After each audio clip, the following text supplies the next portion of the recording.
Welcome to Sarasota, where the 2022 P1 Offshore and Aquacross Championship saw a double bill of powerboat racing and 2 days of world-class marine motorsport action at the 37th Annual Sarasota Powerboat Grand Prix on Southwest Florida's Gulf Coast, where over 90 competitors locked horns off Lido Beach in the Class 1, Supercat, Superstock and other classes, in addition to the excitement of Aquacross racing. Sarasota County provides the quintessential white sand beach getaway with golden sunsets and a very vibrant social and artistic scene. There are exceptional dining options and an exciting nightlife that makes this an idyllic place to visit year-round. The weekend kicked off with a block party sponsored by CMR Construction and Roofing as the teams assembled downtown for the traditional boat parade, and fans got a chance to see the juggernauts up close and also meet some of the drivers. CMR Construction and Roofing is the sponsor of last year's Superstock Championship winning team, comprised of Sean Tarente and Sean Connor. Last year was our first year. We came out of the gate pretty strong.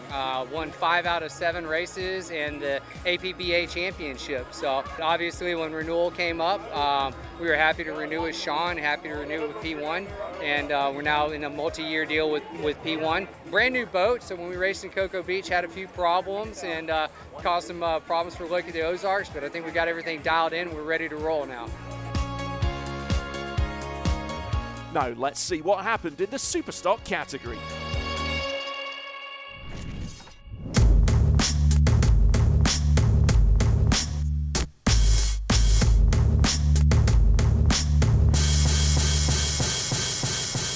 There were 10 teams in the highly competitive Superstock category in Sarasota, with some new teams and sponsors.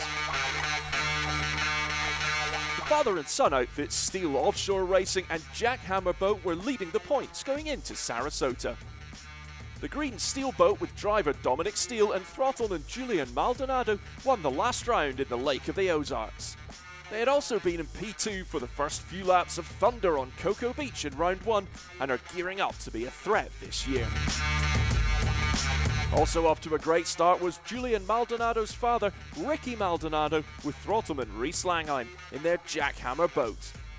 They won in Cocoa Beach and were beaten only by Ricky's son in Lake of the Ozarks in round 2. Everything good. We're able to maintain a lot of speed all the way around the track. The quarters are really wide, so we are very happy with what we got. We were able to get to the top RPM, maintain it all the way around. Very consistently. We did quite a few laps, tried 2 different setups, and this last setup is the setup. I think it's going to be really hard to beat tomorrow. Defending 2021 champions Sean Connor and Sean Tarente of CMR were off to a rocky start in the first 2 rounds. Could they put their troubles behind them and get back to winning ways in Sarasota? We don't have any room for error left, let's put it that way, right? We gotta win a bunch of races, and that needs to start here. So, you know, the good thing is we don't have really much to lose. We can just go for wins. The bad thing is we got some points to make up. Always a force to be reckoned with is LPC with driver Anthony Smith and throttleman Lauren Peters. They were 3rd on points with a runner-up finish in round 1. Yeah, we got a good shot tomorrow. We're going to be pole position 1. You know, since we got knocked out last race, that put us in first pole position, which should give us an advantage going to the first corner. You know, if everybody holds their lane, give us a good opportunity to finish in a good position. The S43 boat is back under new sponsorship in their sleek Celsius boat with driver Christopher Hopgood and throttleman Ryan Beckley. First time racing a cat was with Ryan last year, and we fell in love with it, and we decided to buy this boat, which is 2015 Doug Wright, and got into ourselves into a sponsorship partnership with Celsius, which is the 3rd largest energy drink company in the U.S. We definitely want to go forward, and it's going to be bumpy here, bumpy and hot, which slows everybody down. Motors don't like running in the heat, so everybody will be on a pretty level field, and we're going to start right in the middle of the pack, so should get through the first turn all right, and then move forward from there. The course in Sarasota is a 9-pin oval circuit that is 6 miles long and runs along Lido Beach. This course has got some big high-speed sweepers, so Throttleman, really has the throttles down all the way. gives me just enough to get the boat around the buoys. And yeah, it's a driver's course. You want to make the turn, but you don't want to scrub too much speed. You know, they have the long stretch on the outside. There's always some holes on you when you turn on that north corner because we have the sand shoals coming out by the inlet there. So that's where you just, you know, we build our speed coming into the inside after we pass that. But, you know, you never know. You just get one of those flyers and, you know, make sure your weight's right, and we got to fly it right. So it's most important. Love this course. We've raced this here for 35 years. Sarasota is like the best venue there is because the town comes out and we feel like we're giving something back to the community.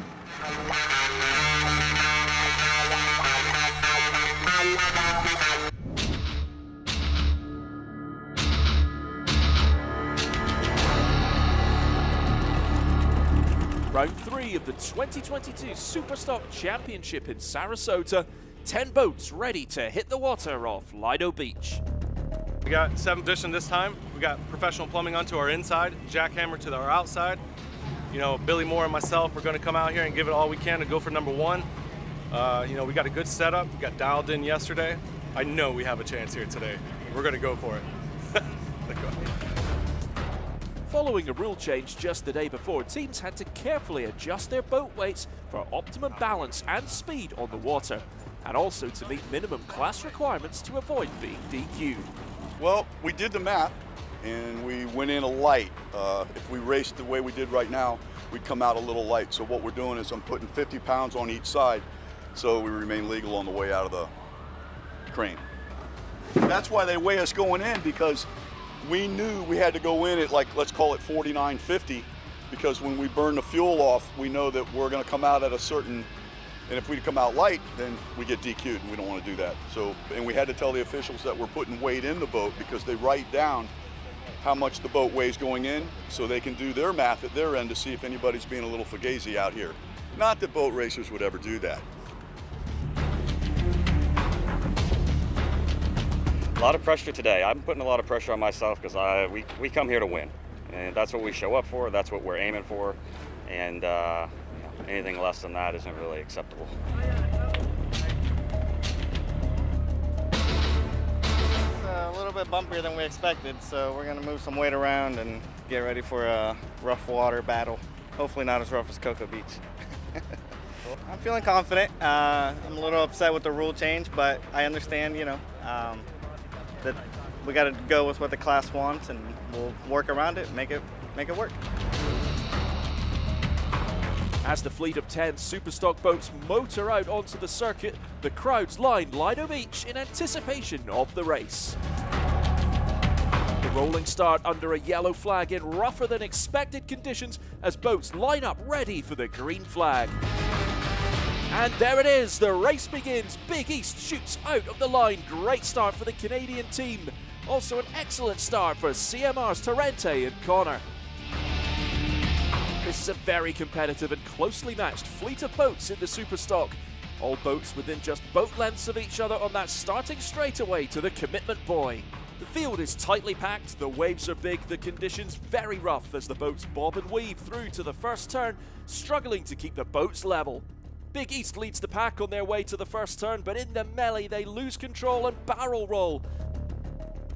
They come to a stop, floating upside down. The rescue boats and helicopters speed over, the red flag goes up and the race is stopped.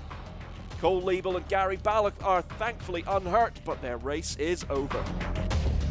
Great start. We're right there with everybody else, probably a boat or two in front of everybody, or, you know, it was like a horse race like this, and hit a wave and the boat went in the nose and it just kind of bow steered.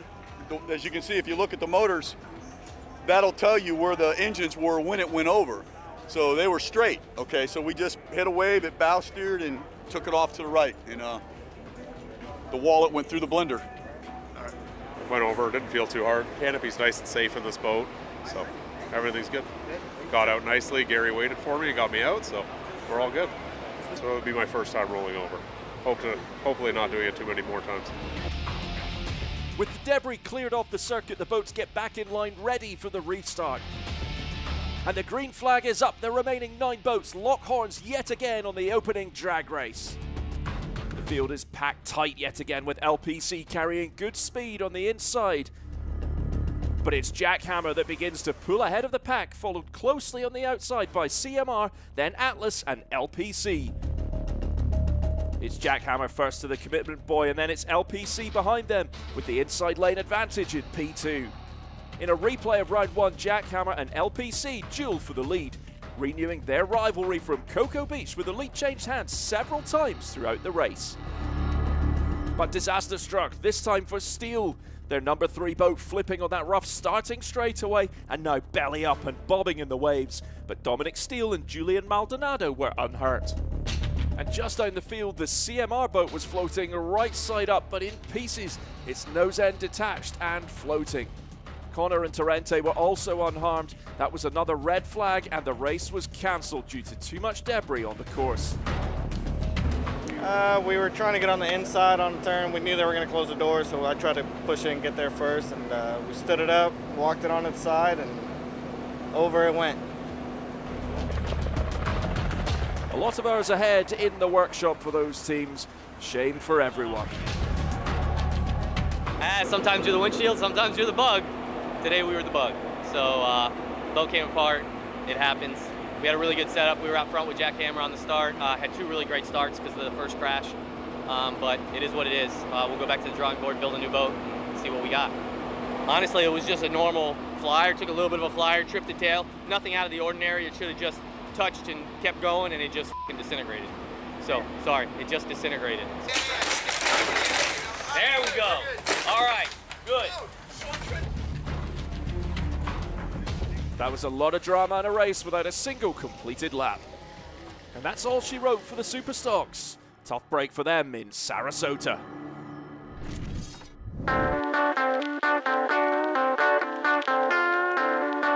In addition to the Supercats, Superstocks and Class 1 races, there were 2 other races with 7 different classes competing, and here are their results. In the bracket Class 400, the winning boat was Predator Stallman Motorsports with driver Dean Stallman and Nate Hunt on throttle. Bracket Class 500 went to Team Woody Racing with JJ Turk driving and throttleman Michael Stanko. Bracket Class 600 saw Powerhouse Racing win, with Nelson Sawyer in the driver's seat and Damon Marotta Jr. on throttle. Bracket Class 700 was won by Offshore Omis Preble, with driver Ben Osypian and throttleman Joe Morawski. In the 450R factory stock class, Clover Motorsports took the win, with driver Randy Keys and throttleman Billy Allen. Stock V champions were LSB Hurricane of Awesomeness with driver Britt Lilly and Jay Muller on the throttle. And finally, to the delight of local fans, the Mod V class winner, Sarasota-based boat floater, with father and son team driver Stephen and Steve Kildall on throttle. Yeah, it was a great day here. We're the hometown race team here in Sarasota, Florida. First place in Modified B. Doesn't get much better than that. Great competition all day. It was a little bumpy out there, but we had a good setup for it and just led wire to wire and got the checkered flag, so it was a great day.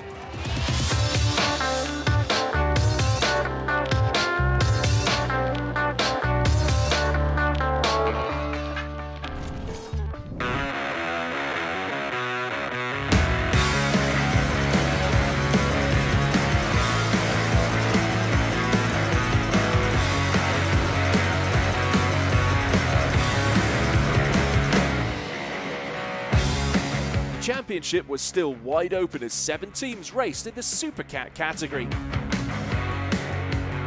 These giant catamarans are powered by twin 750 horsepower inboard engines and have fully enclosed canopies. Points leaders going into Sarasota was MCON's Tyler Miller and Myrick Coyle. Stop number 3, Sarasota 2022. And, finishing up with race 1 and race 2, we finished 2nd place in Sarasota. We finished 1st overall lake race about a month ago. And continuing on here to Sarasota, rough water, Cocoa Beach, leading into what we thought might be a calm water race here in Sarasota. But as always, it's a little bumpy out there in testing today. Had some good numbers. We're really excited and looking forward to race day tomorrow. SV Offshore's Simon Prevost and Vinny Diorio were ready to build on their runner-up finish in the Ozarks in round 2, which boosted them up to 2nd on the points board. We went to Lake of the Ozark. We ended up finished second there and come out of there with a lot of momentum and a lot of enthusiasm with our team because we're getting our boat to really run good. Third place on the points board was Pro Floors Racing's Wayne Valder and Grant Brueggemann after their round one third place finish in Cocoa Beach, then a fifth place finish in Lake of the Ozarks in round two. WHM Motorsports was also a powerhouse, led by owner-driver Billy Moff, who overcame his health issues to return to the cockpit with throttleman Jay Muller. I had 10 inches of my colon cut out, so I had to wear a colostomy bag. 10 inches of my colon cut out because Billy Moff didn't listen and got a colonoscopy when Billy Moff should have got a colonoscopy. Because I'm Billy Moff, I'm invincible. Guess what? I ain't invincible. But boy, did I learn a lesson. There were also two new teams. Number 8 Justice League as driver Don Urfer and Richard Davis on throttle. And Liquor Split is driven by John Paul Amons and has Jim McIntyre on throttle.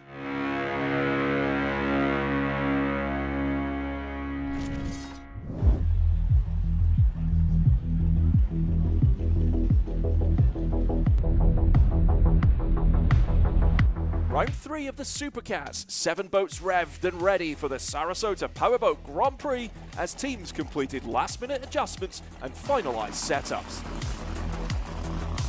Finally back, happy to get the boat in the water, hometown Sarasota. Gonna bring the boat out and send it, debut it, and see what it's made of and see where we stand with the guys.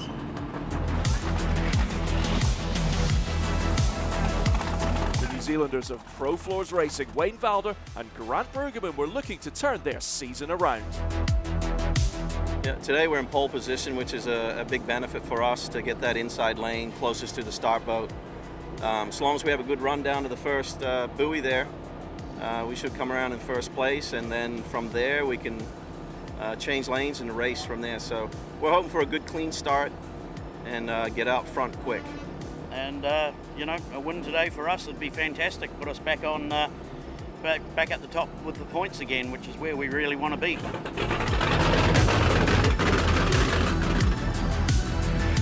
Radel were looking to get points on the board.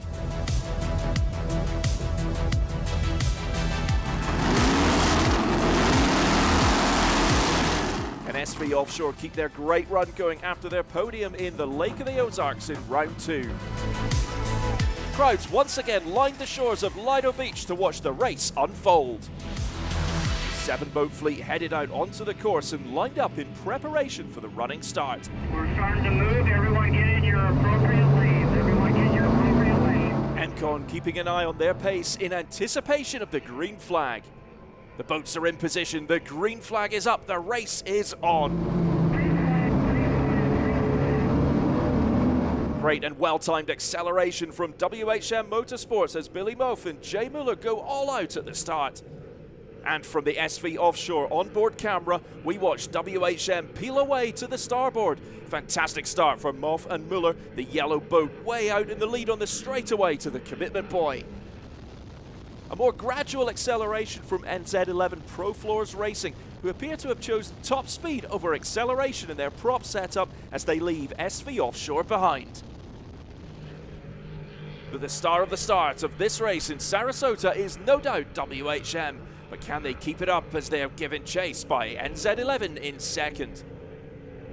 Meanwhile, on the outside is Mcon, who are head-to-head with WHM, opting for a very different path to the commitment buoy. Let's see how it pans out.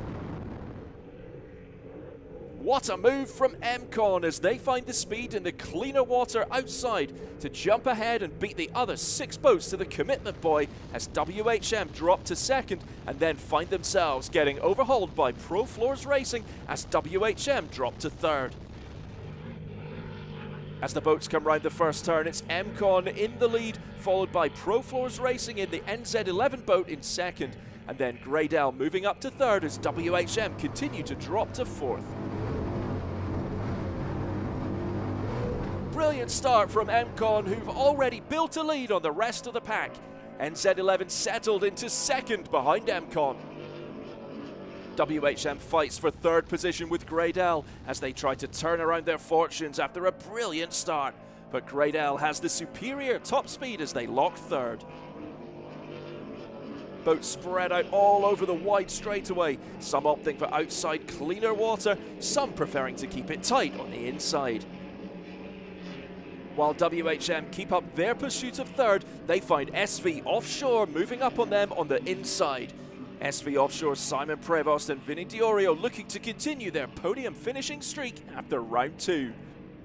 Meanwhile, out in the lead, it was MCon opening their gap over the rest of the field and looking like they were in complete control.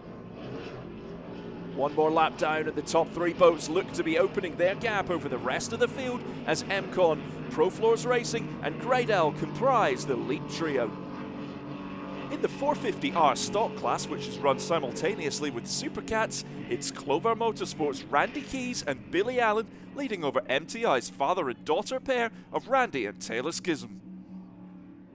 In their first race of the season is Liquor Split's John Paul Amons and Jim McIntyre, who find themselves in 6th behind SV Offshore Racing. By the end of lap 4, MCon still leads, but NZ11 Pro Floors has been gradually reducing the gap and crawling their way closer with their excellent top speed and consistency. NZ11 Pro Floors wildly off the race line on the outside, but they find clean water to augment their top speed in their pursuit of MCon. The Kiwis of Pro Floors Racing gaining incredible speed on the outside as they bring their plan into action, cutting back across the course and then proceeding to leave MCon in their wake in one fell swoop. Brilliant move from Valder and Brueggemann with the NZ11 Pro Floors Racing boat, the new leaders.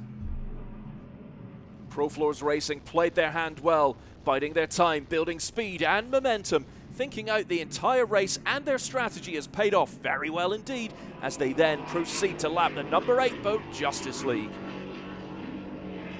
Bad luck for Liquor Split, Amons and McIntyre out with mechanical issues. Still going strong in third position is Graydell as Chris Grant and Billy Moore keep pace with the lead pack. SV Offshore was in 5th position, not what they were looking for, but it gets worse for Prevost and Diorio as they break down and find themselves out of the race, reducing the field to 5 boats. Out in the lead, looking out of reach of the rest of the field, is NZ11 Pro Floors as they lap the 450R stock boat MTI. Pro Floors might even lap WHM, which is in their sights. The white flag goes up, indicating the last lap of the race. MCon still in 2nd position, giving chase to Pro Floors, but a runner-up finish will not be too shabby. Graydell are on point for a 3rd place finish, but with just half a lap left in the race, disaster strikes. Grant and Moore find themselves struggling as they lose power. They slow down, seemingly running on one engine. WHM pounces and takes 3rd, moving up a position for the first time since the opening lap. The winners of the Sarasota Grand Prix, Pro Floors Racing, with a well-deserved victory for Wayne Valder and Grant Brueggemann as they take the checkered flag. Good runner-up finish for MCon's Myrick Coyle and Tyler Miller, and 3rd place goes to WHM Motorsports. Bad luck for Graydell, but at least they managed to hold on for 4th, then Justice League, SV Offshore and Liquor Split. Once we did a couple laps, figured out where I could let this thing eat a little bit and get the tunnel flap going, we just went to the lead, and then we had our own course to run. Yeah. So open water. Once you get that clean water, you're away. So it was a battle to get there. Those guys played a pretty hard game for us to catch them. But once we worked out what we wanted, we took them on the outside, and that was us. We were away. No stopping us now. Yeah, you know, the boat was set up very well. We ran in first for 4, 5, 6 laps. I don't recall exactly when Pro Floors from New Zealand got around us, but hats off to them. You know, it's a battle of attrition with these boats, and lap 6 or 7, we started feeling a little bit of a vibration in the boat, and it started coming on worse and worse and worse throughout the last 3 laps of the race. So, you know, hey, 2nd place finish, podium finish, that's all we can ask for. Keep charging towards them points, and, you know, here we go, on to the next one, but congratulations, hats off to Pro Floors. Yeah, Listen, I was happy to see Greg Daybon. Yeah, right. Not like, man, that sucks. I went like, yeah, that's good. Yeah, right. Thank you, not bad. Number three, that's okay, man. We're in the money, Gotta be in the money, that's what's gotta be, in the money.